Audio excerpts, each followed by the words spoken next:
नमस्कार. नमस्कार. माझे नाव नीलावती दिलीप शिंदे. जिजाऊ गटातील लीडर माता आहे मी. आज मुलांना भाजीपाल्याची माहिती सांगणार आहे आणि त्याच्यावर किती पैसे खर्च झालेत ह्याचा हिशोबही मी सांगणार, मुलांकडून घेणार आहे.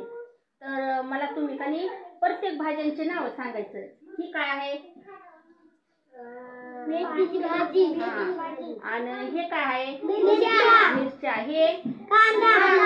ही काय आहे? काकडी. आणि हे ह्याला काय म्हणतात? कारले. आणि ह्याला काय म्हणते? कांद्याची पात. मी हे काय आणलंय? ह्याला म्हणते चिमकुऱ्याचे पानं. आणि हे काय आहे? कोथिंबीर. आता मला मी बाजारात गेले होते. हा बाजार मी आणला, तर मला किती पैसे माझे गेले किती नाही हे जे तुम्हाला हिशोब करून तुम्ही मला दाखवायचा. तर हवा ही मेथी मी 20 रुपयाची आणली. 20 रुपये. तू अवमत तू 20 रुपयाची 20 रुपये लिहि त्याच्यामध्ये. 20 रुपये. आता मी मिरच्या 10 रुपये पावशेर आणल्या. 10 लिहि. 10. तुला वजाबाकी येते ना, बेरीज येते ना तुला, मग बेरीज करून दाखवू मला. तर ह्या मेथीची भाजी 20 आणि ह्या मिरच्या 10च्या आणि लसण हा 20चा आणला मी. 20 रुपयाचा लसण आणला. 20 रुपयाचा लसण. आता हे जी मला तू टोटल मारून दाखवायचं बर का. आता हे आरुष मी 50 रुपयाचे 1 किलो कांदे आणले. 1 किलो कांदे. 1 किलो कांदे मी. आणि 50 रुपयाच्या 1 किलो कांदे. 50 रुपये लिहि. 50 रुपये लिहि तिथं.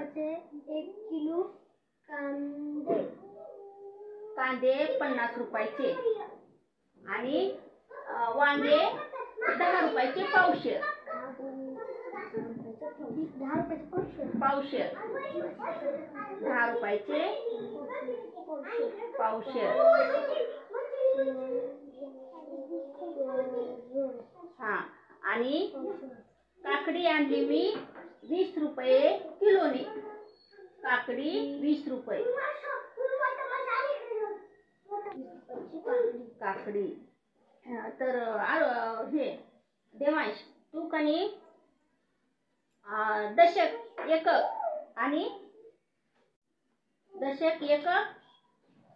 आणि शतक ह्यांचा तुम्हाला येतो ना, हे गणित करा येतं ना, त्याचं दोघ जण तुम्ही गणित करा. त्याचे मी तुम्हाला फळांचंही सांगते.